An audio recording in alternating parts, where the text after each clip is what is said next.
मयूरी ये एक आर्किटेक्ट है और नए नौकरी के लिए अर्ज कर रही है। इसके लिए उसके कौशल उसने ठीक से लिखना जरूरी है। इसके लिए एक आर्किटेक्चरल पोर्टफोलियो तैयार करना जरूरी है। ये पोर्टफोलियो उसके काम का और प्रोजेक्ट का सैंपल है जिन पर उसने पहले काम किया है। इस पोर्टफोलियो में उसके सभी आर्किटेक्चरल कौशल दिखेंगे जो परिणामकारक तरीके से शब्दों में लिखना उसे नहीं होगा। एक आर्किटेक्चरल पोर्टफोलियो क्या है और वो कैसे तैयार किया जाता है, आइए देखते हैं। इस एक्टिविटी में आप सीखेंगे आर्किटेक्चरल पोर्टफोलियो क्या है, ये पोर्टफोलियो किसने देखना जरूरी है, व्यवसाय बढ़ाने के लिए आर्किटेक्चरल पोर्टफोलियो कितना जरूरी है ये समझना, आर्किटेक्चरल पोर्टफोलियो की रूपरेखा और मुद्दे बनाना, माइक्रोसॉफ्ट पावर पॉइंट इस्तेमाल करके आर्किटेक्चरल पोर्टफोलियो तैयार करना।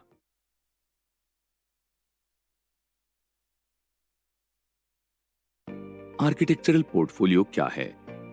आर्किटेक्चरल पोर्टफोलियो ये एक ऐसा डॉक्यूमेंट है जिसमें आपके आर्किटेक्चरल कौशल, आपने पहले किए हुए काम और आपके संभाव्य एम्प्लॉयर को आप कितनी उत्तम सेवाएं दे सकते हैं और किसी प्रोजेक्ट पर कितना अच्छा काम कर सकते हैं, इसके बारे में जानकारी होगी। आपकी व्यावसायिक जानकारी सही तरीके से रखने के लिए आप कंटेंट या दृश्य की मदद ले सकते हैं। आप खुद का पोर्टफोलियो वेब पेज भी तैयार कर सकते हैं।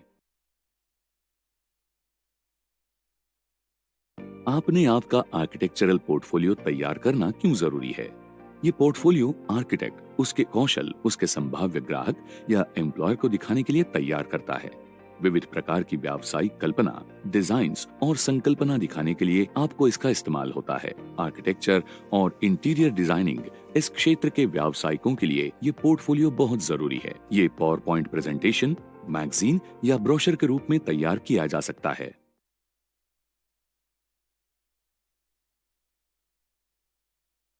आर्किटेक्चरल पोर्टफोलियो किसके लिए तैयार किया जा सकता है? आर्किटेक्चरल पोर्टफोलियो के दर्शक विविध क्षेत्र या व्यवसाय से होते हैं। इसमें अध्यापक, डॉक्टर्स, उद्यमी या आर्किटेक्चर के क्षेत्र से कोई भी हो सकता है। संभाव्य ग्राहकों में प्रमुख रूप से कोई विख्यात बिल्डर या एस्टेट एजेंट हो सकता है। इसमें ऐसा कोई भी हो सकता है जिसे बिल्डिंग तैयार करने के लिए आर्किटेक्ट की जरूरत है। रियल एस्टेट क्षेत्र के बड़े ब्रांड्स का ध्यान खींचना है तो behance.net पर आपका आर्किटेक्चरल पोर्टफोलियो तैयार कर लें। यहाँ उपभोक्ताओं को उनकी कला प्रदर्शित करना आती है और इस प्रकार से वे उनके प्रोफाइल पर उनका आर्किटेक्चरल पोस्ट्स का पोर्टफोलियो तैयार कर सकते हैं। कलाओं के प्रदर्शन के लिए ये एक सबसे लोकप्रिय ऐसी वेबसाइट है। सिर्फ 2018 के जुलाई महीने में behance.net के 1 करोड़ से ज्यादा उपभोक्ता थे।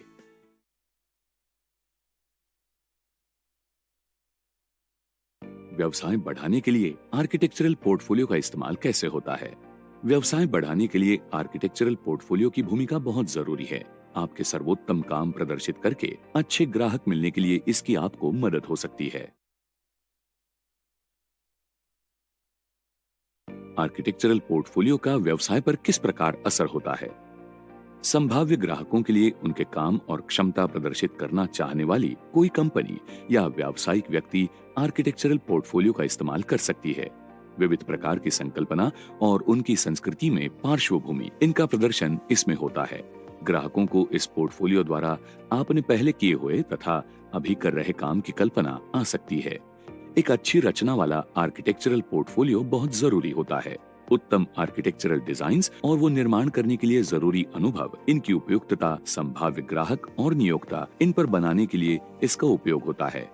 इसके द्वारा ऐसा भी संदेश जाता है कि आप आपके काम में माहिर हैं और वो काम आपके ऊपर सौंपने के लिए सही व्यक्ति हैं।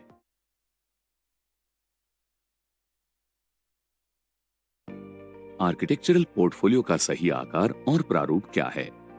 एक अच्छा आर्किटेक्चरल पोर्टफोलियो A3 आकार के कागज पर लैंडस्केप के स्वरूप में होना चाहिए। अगर आप एक डिजिटल मैगजीन या ब्रोशर के स्वरूप में आर्किटेक्चरल पोर्टफोलियो तैयार कर रहे हैं तो वो 20 से 40 पेजेस का होना चाहिए। ईमेल से पोर्टफोलियो भेजते वक्त रेज्यूमे, कवर लेटर और डिजाइन शीट्स भी उसमें होनी चाहिए। व्यावसायिक पोर्टफोलियो 11.7 बाय 16.5 इंच इतना होना चाहिए।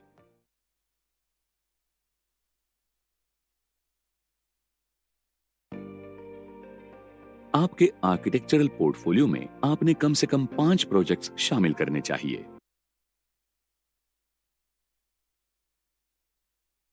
आर्किटेक्चरल पोर्टफोलियो के घटक क्या हैं? चलिए इन घटकों पर एक नजर डालते हैं। अच्छा फोटो या स्केचेस। अच्छे फोटो, स्केचेस और डिजाइन्स संग्रह में रखिए, क्योंकि उनके पास आपके ग्राहकों का ध्यान जल्दी खींचा जाता है। कंटेंट और जानकारी।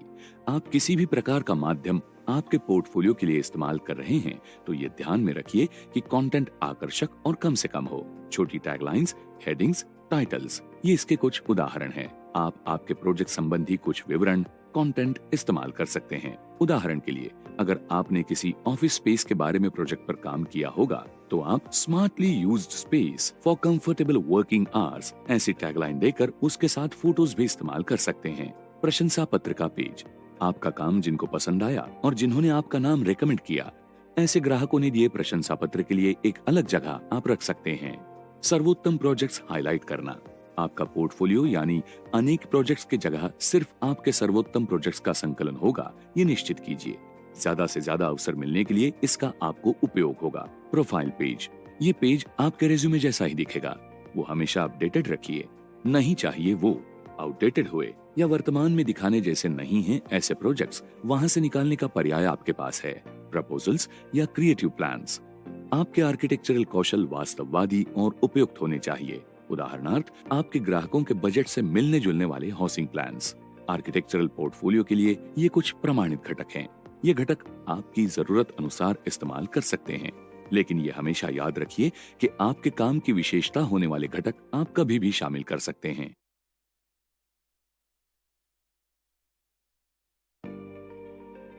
एक आकर्षक डिजिटल पोर्टफोलियो बनाने के लिए आप इनकी मदद ले सकते हैं। Folio HD, Behance, Carbonmade, Crop, Viewbook और पिक्सपा। इसमें से कुछ सुविधाएं मुफ्त हैं।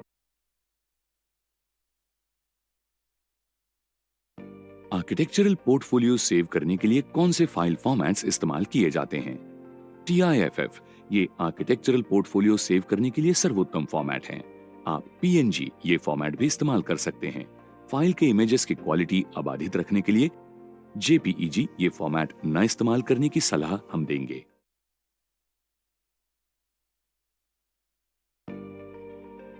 अगर आप आपके ग्राहकों के ऑफिस में या कंपनी में जाने का सोच रहे हैं, तो आप आपके आर्किटेक्चरल पोर्टफोलियो की प्रिंटेड कॉपी साथ ले जा सकते हैं। स्थानिक दुकान में आप प्रिंटिंग करके ले सकते हैं।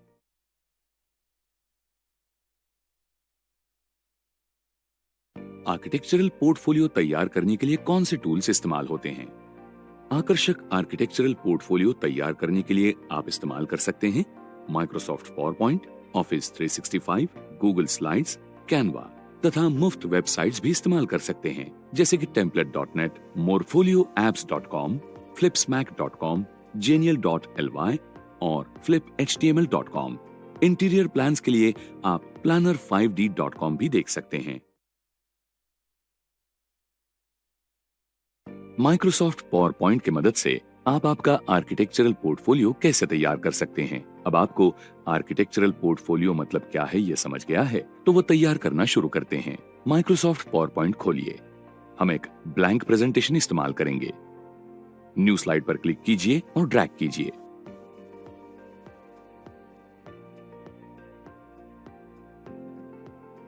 फिर इंसर्ट पर जाइए। पिक्चर्स।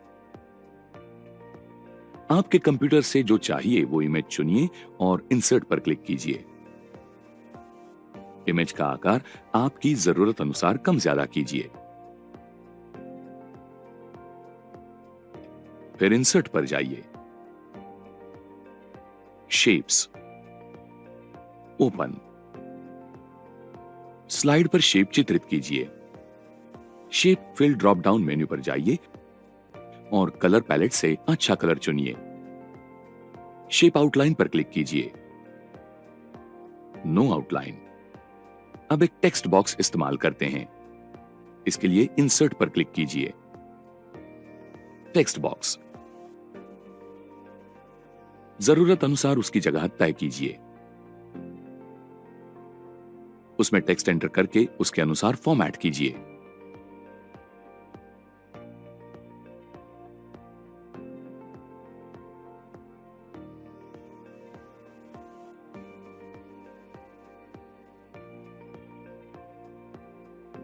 इसी प्रकार बाकी टेक्स्ट भी जरूरत अनुसार फॉर्मेट कीजिए। फॉर्मेट टैब पर जाइए, कलर पर क्लिक कीजिए, सही कलर सैचुरेशन ऑप्शन चुनिए। दोनों टेक्स्ट बॉक्स से सही चुनने के लिए कंट्रोल की दबा के रखिए। फिर फॉर्मेट पर क्लिक कीजिए, ग्रुप, ग्रुप। अब हम टेक्स्ट जोड़ते हैं।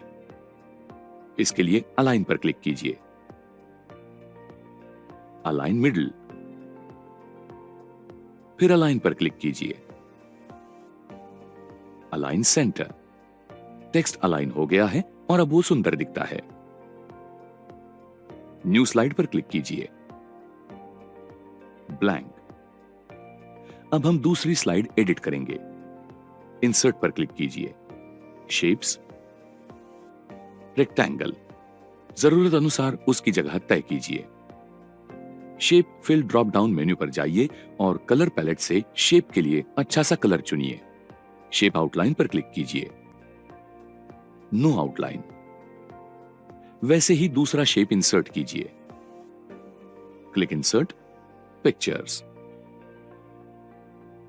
आपके कंप्यूटर से चाहिए वो इमेज चुनिए और इंसर्ट पर क्लिक कीजिए। इमेज का आकार आपकी जरूरत अनुसार कम ज्यादा कीजिए। इसी प्रकार हम और एक पिक्चर इंसर्ट करेंगे। स्लाइड के सभी एलिमेंट्स में जरूरत अनुसार सभी बदलाव कीजिए। अब हम स्लाइड एलिमेंट्स जोड़ लेते हैं। तीनों एलिमेंट्स एक साथ चुनने के लिए कंट्रोल की दबा के रखिए, फिर फॉर्मेट पर क्लिक कीजिए, अलाइन, अलाइन मिडल। अब हम कुछ टेक्स्ट इस्तेमाल करेंगे।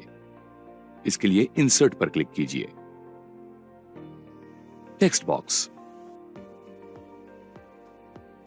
उसमें टेक्स्ट एंटर कीजिए और फॉर्मेट कीजिए।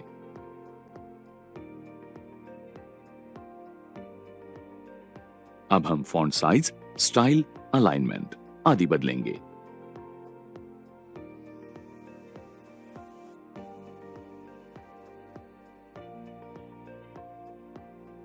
इसी प्रकार और एक टेक्स्ट बॉक्स लीजिए, उसमें टेक्स्ट एंटर कीजिए और फॉर्मेट कीजिए। इंसर्ट पर क्लिक कीजिए, shapes, rectangle. Shape fill drop down menu पर जाइए और कलर पैलेट से शेप के लिए अच्छा कलर चुनिए। शेप आउटलाइन पर क्लिक कीजिए, अच्छा सा आउटलाइन कलर चुनिए।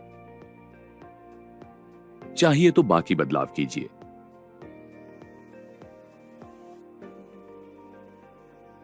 फॉर्मेट पर क्लिक कीजिए, अलाइन। टेक्स्ट नीचे अलाइन करने के लिए अलाइन बॉटम पर क्लिक कीजिए।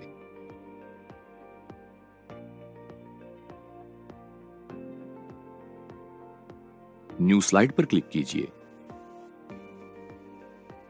ब्लैंक पर क्लिक कीजिए,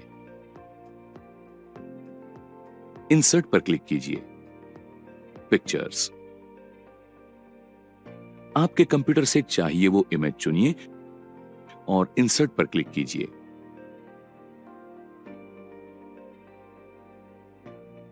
इमेज क्रॉप करने के लिए क्रॉप पर क्लिक कीजिए।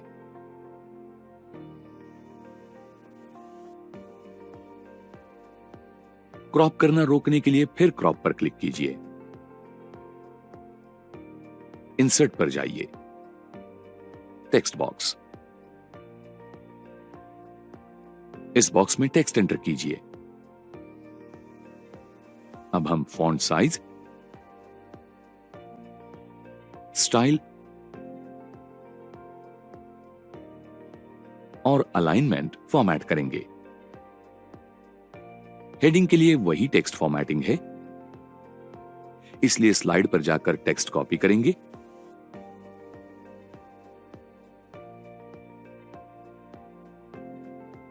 और तीसरे स्लाइड पर वो पेस्ट करेंगे। अब हम ये हेडिंग एडिट करेंगे। फिर सभी स्लाइड एलिमेंट्स जरूरत अनुसार बदल लेंगे।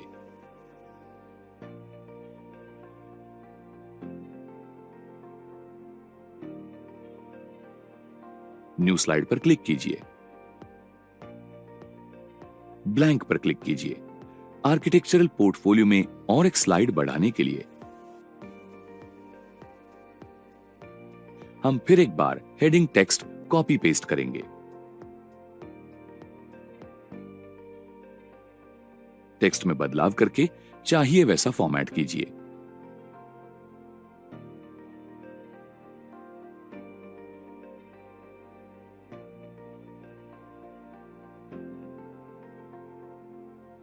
इंसर्ट पर क्लिक कीजिए। Shapes, rectangle. रेक्टेंगल तैयार कीजिए। Shape fill drop down menu पर जाइए और कलर पैलेट से शेप के लिए सही कलर चुनिए। इंसर्ट पर क्लिक कीजिए।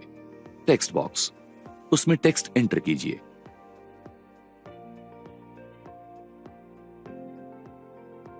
फॉर्मेट करके उसको सही जगह पर ले जाइए।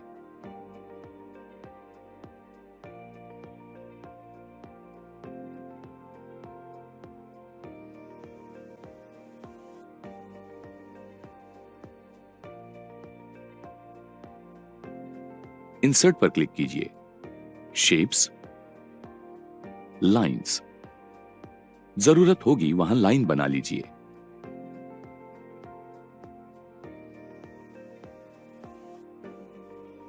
लाइन और टेक्स्ट बॉक्स एक साथ चुनने के लिए कंट्रोल की दबा के रखिए। अलाइन पर क्लिक कीजिए। Align centre. अब एलिमेंट्स अलाइन हो गए हैं। होम टैब पर क्लिक कीजिए। कॉपी पेस्ट बटन का इस्तेमाल करके लाइन कॉपी पेस्ट कीजिए। लाइन सही जगह पर रखिए। दोनों लाइंस एक साथ चुनने के लिए कंट्रोल बटन दबा के रखिए। फॉर्मेट पर क्लिक कीजिए। Align, align centre. अलाइन करने के लिए इंसर्ट पर जाइए। Shapes, rectangle. रेक्टेंगल तैयार कीजिए। Shape fill drop down menu पर जाइए और कलर पैलेट से शेप के लिए सही कलर चुनिए। शेप आउटलाइन पर क्लिक कीजिए। आउटलाइन को सही कलर चुनिए।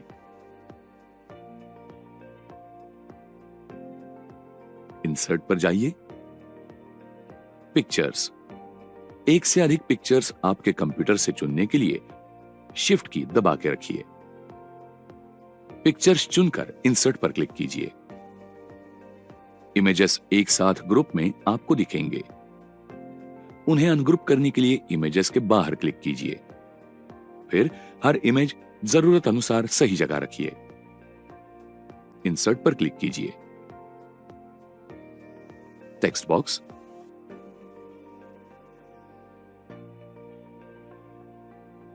बॉक्स में टेक्स्ट एंटर कीजिए। टेक्स्ट फॉर्मेट कीजिए।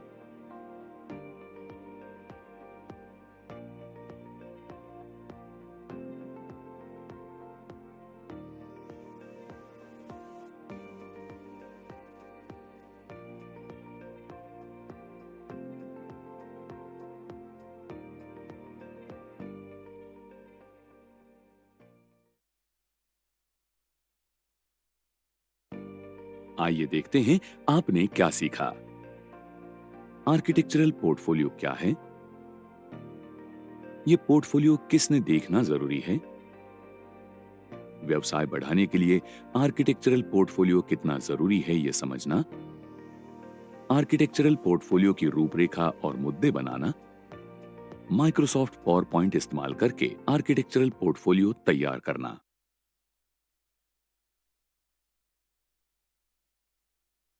सभी डिजाइन्स स्केचेस इस्तेमाल करके एक जबरदस्त आर्किटेक्चरल पोर्टफोलियो तैयार करके मयूरी अब आर्किटेक्चर क्षेत्र में जॉब के लिए तैयार है।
सार्वजनिक वाईफाई नेटवर्क्स और सुरक्षा संबंधी टिप्पणियां।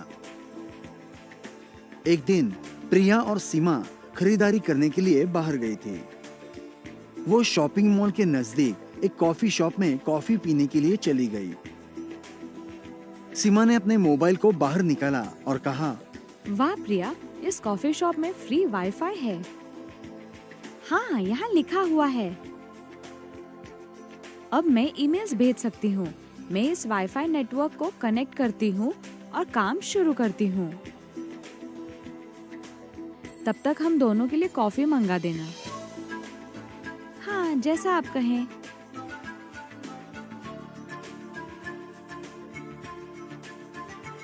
कुछ दिनों बाद सीमा प्रिया को फोन करती है। उसकी आवाज उदास सी लगती है। वो कहती है, हेलो प्रिया, ऐसा लगता है कि मेरा ईमेल आईडी हैक हो गया है। इसके माध्यम से कुछ बनावटी मेल्स भेजे गए हैं। कैसे?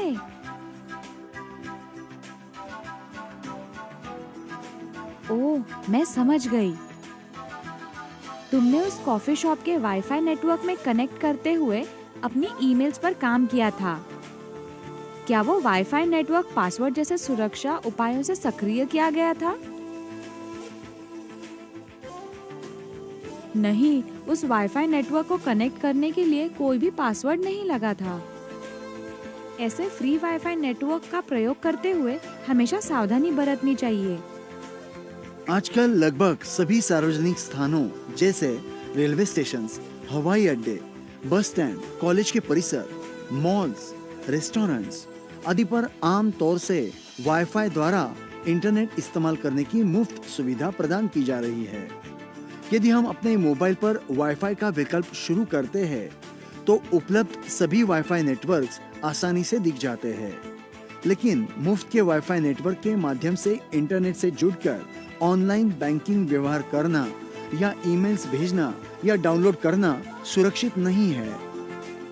ऐसे मुफ्त के वाईफाई नेटवर्क से जुड़ने से पहले आपने हमेशा ही सुरक्षा संबंधी चीजों का ध्यान रखना चाहिए।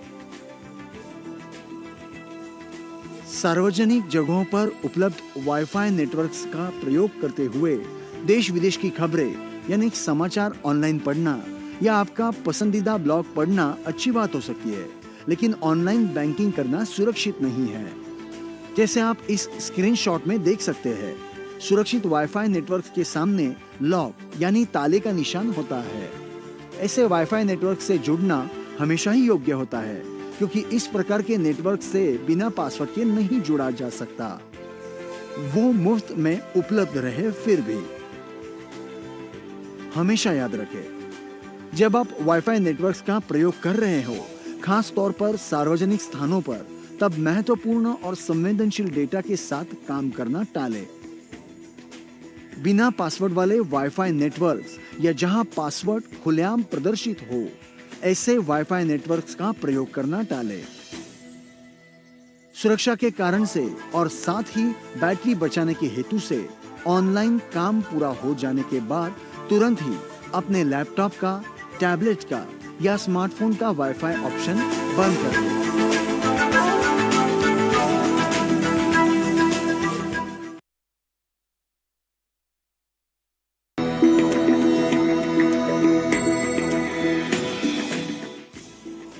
गोपनीय पासवर्ड्स और पिन का प्रयोग करते समय अनावश्यक दखलंदाजी करने वालों से सावधान।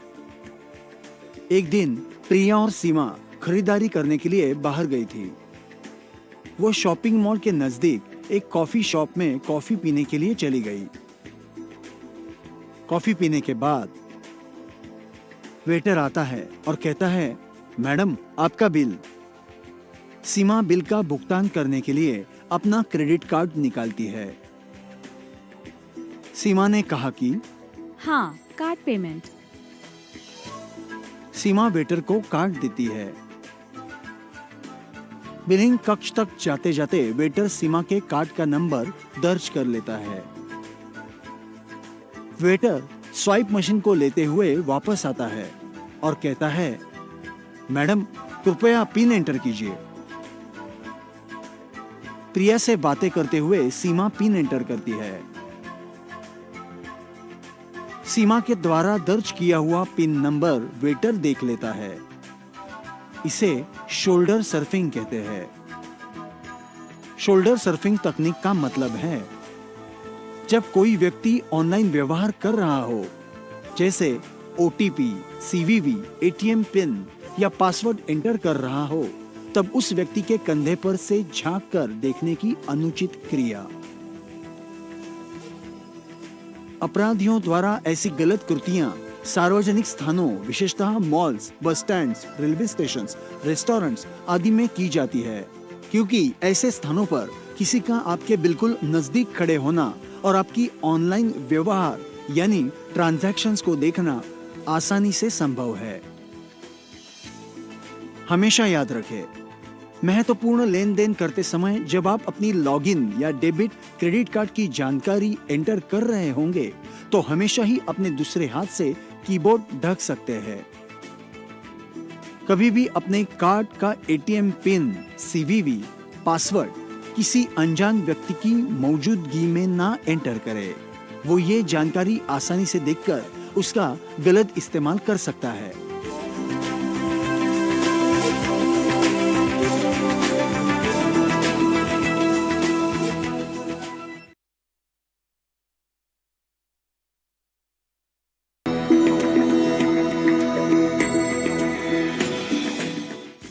आधार कार्ड की जानकारी यानी डेटा सुरक्षित करना। प्रिया ने पिछले हफ्ते ही अपना 19वां जन्मदिन मनाया है। प्रिया अपने माता पिता से स्मार्टफोन का तोहफा पाकर बहुत ही खुश है। अब प्रिया अपने स्मार्टफोन के लिए एक सिम कार्ड खरीदने की सोच रही है। प्रिया मोबाइल और सिम कार्ड बेचने वाले एक दुकान के बाहर खड़ी है। वो नए सिम कार्ड्स की जानकारी देखती है और अंदर चली जाती है। प्रिया दुकानदार से कहती है, मुझे एक नए सिम कार्ड की आवश्यकता है। हाँ जरूर, मुझे केवल आपका आधार नंबर और आपकी उंगलियों के निशान दीजिए और मैं तुरंत ही आपको सिम कार्ड दे सकती हूँ। प्रिया अपना आधार कार्ड निकालती है और उसे देती है और फिर अपनी उंगली बायोमेट्रिक मशीन पर रखती है। दुकानदार महिला कहती है, हो गया। और एक सिम कार्ड निकालकर प्रिया को देती है। प्रिया सिम कार्ड ले लेती है और दुकान से बाहर निकलती है। आधार डेटा और केवाईसी।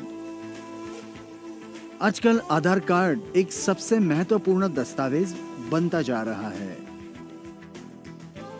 अंगूठे की छवियां और रेटिना इंप्रेशन के प्रयोग से उस व्यक्ति के आधार नंबर को उसकी पूरी जानकारी के साथ जोड़ा जा सकता है। आजकल कई विक्रेता अपने उत्पादों के लिए ग्राहकों की जानकारी को ग्राहकों के आधार डेटा के साथ जोड़ देते हैं। इसे केवाईसी मतलब नो योर कस्टमर भी कहते हैं। अपने बायोमेट्रिक एक्सेस को सुरक्षित करना, जैसे कि आपका आधार कार्ड आपकी पहचान का एक बहुत ही महत्वपूर्ण सबूत बन गया है। इसका मतलब है कि जब भी आप अपना आधार कार्ड किसी को देते हैं तो आप अपना बायोमेट्रिक एक्सेस भी सबमिट कर रहे हैं। यदि गलत इस्तेमाल किया जाए तो इसके प्रतिकूल परिणाम हो सकते हैं और इसीलिए सरकार ने इस बायोमेट्रिक एक्सेस सुविधा को लॉक और अनलॉक करने का विकल्प प्रदान किया है। चलिए देखते हैं कि आप ऑनलाइन तरीके से आधार कार्ड के बायोमेट्रिक एक्सेस को कैसे लॉक कर सकते हैं। भारतीय विशिष्ट पहचान प्राधिकरण भारत सरकार के आधिकारिक वेबसाइट यानी संकेत स्थल पर लॉग ऑन करें और आधार सेवाएं पर जाएं। Lock unlock biometrics for Aadhaar card के बारे में जानकारी दिखने वाला पृष्ठ प्रदर्शित किया जाएगा। अब नीचे स्क्रॉल करें जहां आपको आपका आधार नंबर दर्ज करने की आवश्यकता है।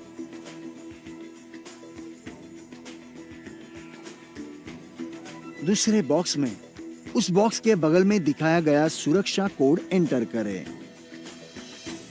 जब आप दोनों बॉक्सेस को भर देते तो सेंड ओटीपी विकल्प सक्रिय हो जाएगा, उसे क्लिक करें। उसी पृष्ठ की दाईं ओर आपको एक विकल्प दिखेगा, एंटर ओटीपी, और ये वही बॉक्स है जो तब सक्रिय होगा जब आप आपके पंजीकृत मोबाइल नंबर पर ओटीपी पाएंगे। वेरीफाई पर क्लिक करें। जब आप वेरिफिकेशन सबमिट करेंगे तब इनेबल बायोमेट्रिक लॉकिंग विकल्प दिखाई देगा, जिस पर यदि आप बायोमेट्रिक एक्सेस लॉक करना चाहते हैं तो आपने सही यानी चेक का निशान लगाना होगा। उस बॉक्स में निशान लगाने के बाद इनेबल बटन पर क्लिक करें।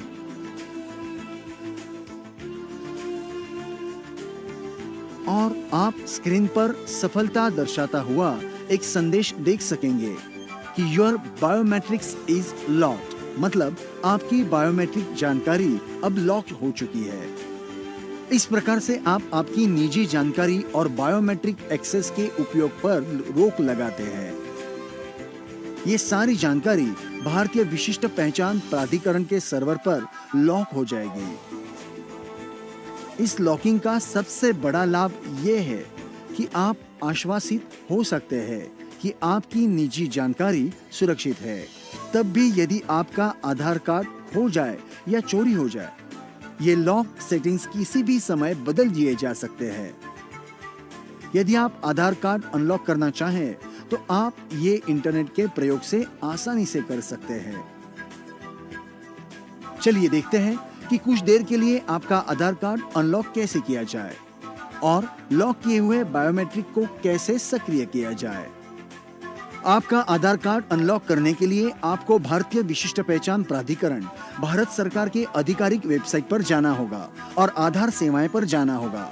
लॉक या unlock biometrics for Aadhaar card विकल्प को चुनें। आपका 12 अंकों वाला विशिष्ट आधार कार्ड नंबर दर्ज करें। दूसरे बॉक्स में आपको दिखाया गया सुरक्षा कोड कॉपी करना होगा। दोनों खानों में जानकारी दर्ज करने के बाद जनरेट ओटीपी बटन सक्रिय हो जाएगा और आप केवल उस पर क्लिक करें। एक बार जो आप बटन दबाते हैं तो ओटीपी तैयार होगा और आपके पंजीकृत मोबाइल नंबर पर भेजा जाएगा। आप ये ओटीपी उसी पृष्ठ पर दाईं ओर रहे बॉक्स में डाल सकते हैं। ओटीपी दर्ज करने के बाद वेरीफाई क्लिक करें।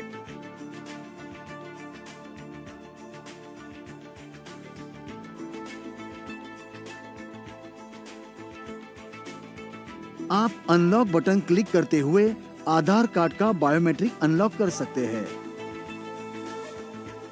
आपको अनलॉक की सफलता का एक संदेश मिलेगा। यदि आप लॉक विकल्प को अक्षम करना चाहते हैं तो फिर से पीछे जाएं और अपना 12 अंकों वाला आधार नंबर दर्ज करें।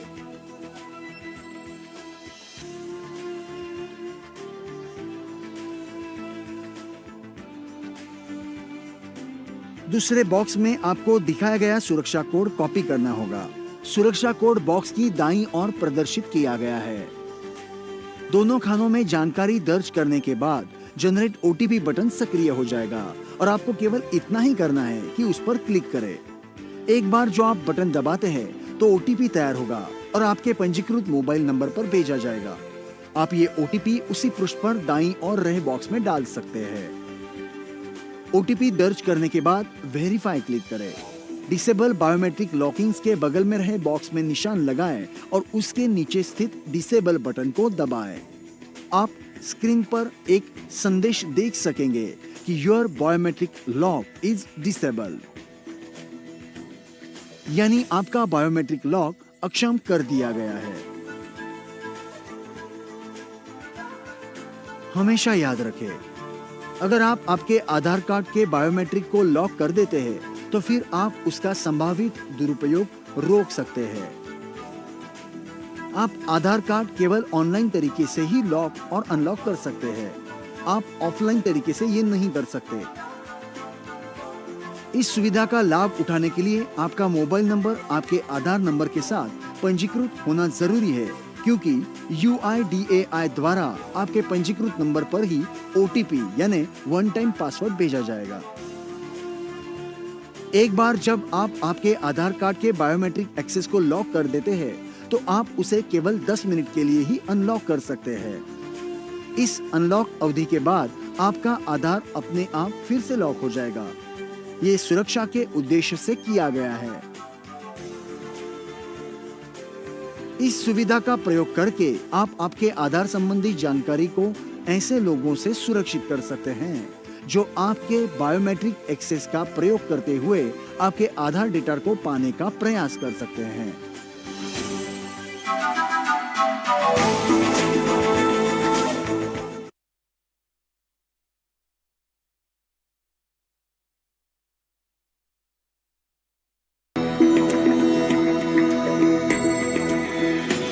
डेटा टेम्परिंग और उसके कानूनी परिणाम। मंदार एक पाठशाला में लिपिक की नौकरी कर रहा है।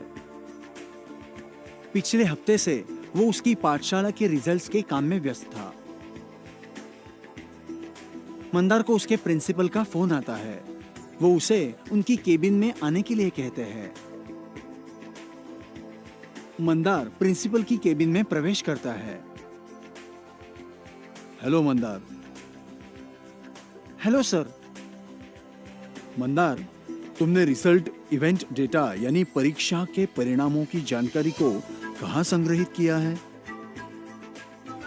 सर, वो मेरे कंप्यूटर में है।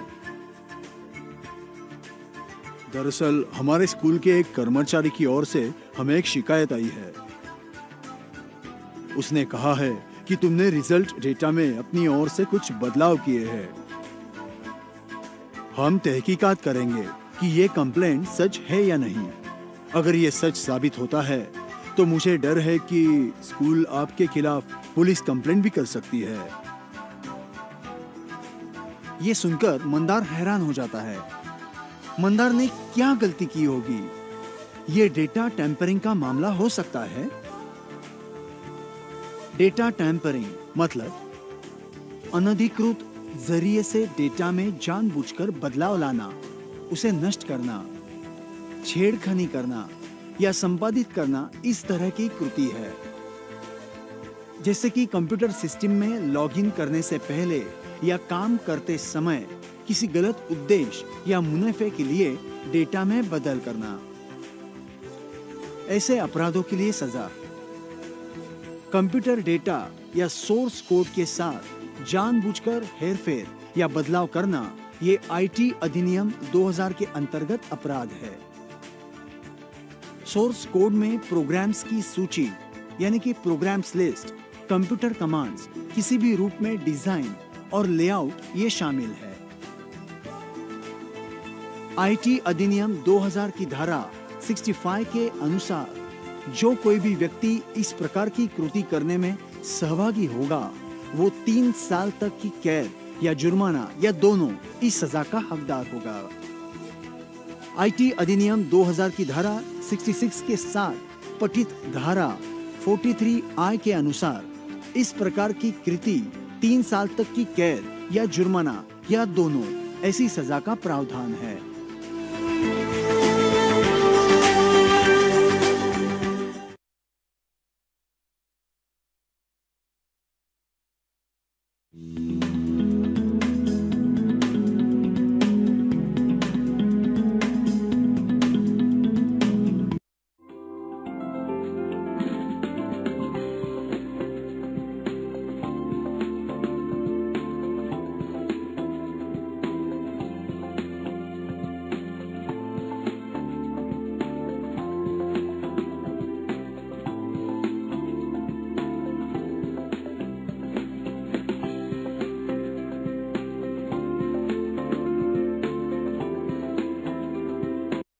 कुछ कानूनी दस्तावेज इस प्रकार है। ये डुप्लीकेट ड्राइविंग लाइसेंस जारी करने के लिए दिया जाने वाला एफिडेविट है। ये एक वितरक का अपॉइंटमेंट लेटर है। ये एक कंपनी के इनकॉर्पोरेशन का सर्टिफिकेट है और ये एक अधिकारी का अपॉइंटमेंट या ऑफर लेटर है। आप देख सकते हैं कि इन सभी दस्तावेजों को तैयार करने के लिए टाइपिंग की जानकारी की आवश्यकता होती है। अन्य डॉक्यूमेंट, यहाँ एक पासपोर्ट, एक राशन कार्ड और एक आधार कार्ड है। इन सभी में शामिल सारी सूचना कुशल डेटा एंट्री ऑपरेटर की सेवाओं का उपयोग करके दर्ज की गई हैं। अतः आप देख सकते हैं कि जीवन के हर क्षेत्र में टाइपिंग और कीबोर्डिंग की कुशलता की आवश्यकता होती है। एक कुशल टच टाइपिस्ट के लिए आपकी निपुणता अत्यधिक उपयोगी सिद्ध होगी और आपके सामने विभिन्न रोचक नौकरियों के अवसर खोलेगी।